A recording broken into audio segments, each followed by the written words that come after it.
नमस्कार चले एसेছি আবার আরেকটি ভিডিও নিয়ে। তো এই যে আমরা ঘুরতে গিয়েছিলাম, আগের ভিডিওতে দেখানো হয়েছে।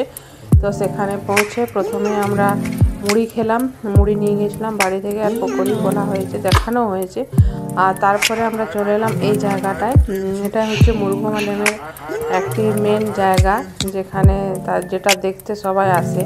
তো এখানে দেখুন খুব সুন্দর লাগছে, ঝর্ণার মতো জলটা পড়ছে। তারপরে একটু ঘোরাঘুরি করে চলে আবার খিদে পেয়ে গেল। তখন বাজে প্রায় দুপুর 2টা 2:30টা। তো তখন আমরা এই যে দেখছেন একটু ঘোরাঘুরি করে একটু আমি এদিকে ছবিটাও নিয়ে নিচ্ছি। ওই দিকের ড্যাম্পের ওই দিকে আমরা ওই পারে ঘুরতে গিয়েছিলাম।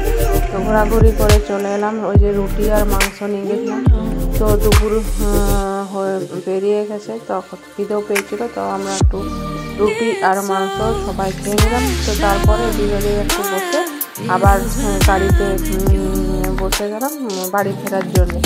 তো এই যে গাড়িতে আস্তে আস্তে সিনারিগুলো নিয়েছি, তখনও প্রায় অনেকেই আসছে দেখতে, মানে দূরে দূরে যারা থাকে একসাথে, তারা অযোধ্যা, মুরুগুমা ড্যাম এগুলো একসাথে ঘুরে নেয়।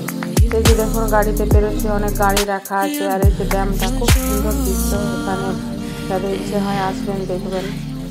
তো যেতে যেতে যে পথে পেয়ে গেছিলাম বেগুনকোদর হাট। তো এটা হচ্ছে রাসমেলা ওদের। আর এখানে সবজি মার্কেট বসে, দেখুন অনেক অনেক বন এরিয়া জুড়ে এখানে সবজি মার্কেটটা বসে। ঝুড়ি, কুলো, ঝাঁটা সবই পাওয়া যায়, তার সাথে সবজিও বসে। আর এটা হচ্ছে ওদের রাস মন্দির, মানে যেটা শুনলাম আর কি। বেগুনকোদরের নাম অনেকেই শুনবেন, যেখানে ভুতুড়ে স্টেশন আছে বেগুনকোদরে। তো সেখানে একটু আমরা নেমেওছিলাম সবজি নিতে।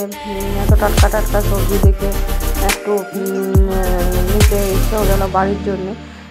তারপরে আরেকটা রাস্তা ধরে, এই যে একদম সম্পূর্ণ ফাঁকা রাস্তা দেখছেন, চারদিকে বন আর বন, সেই রাস্তা ধরে আমরা বাড়ি ফিরে আসছি। তো তখন একটু ভিডিও নিতে ইচ্ছে গেল, কারণ এত সুন্দর দৃশ্য দেখা যায় না। তো টাটা, বাই বাই। ভিডিওটি লাইক, কমেন্ট, শেয়ার করে দেবেন।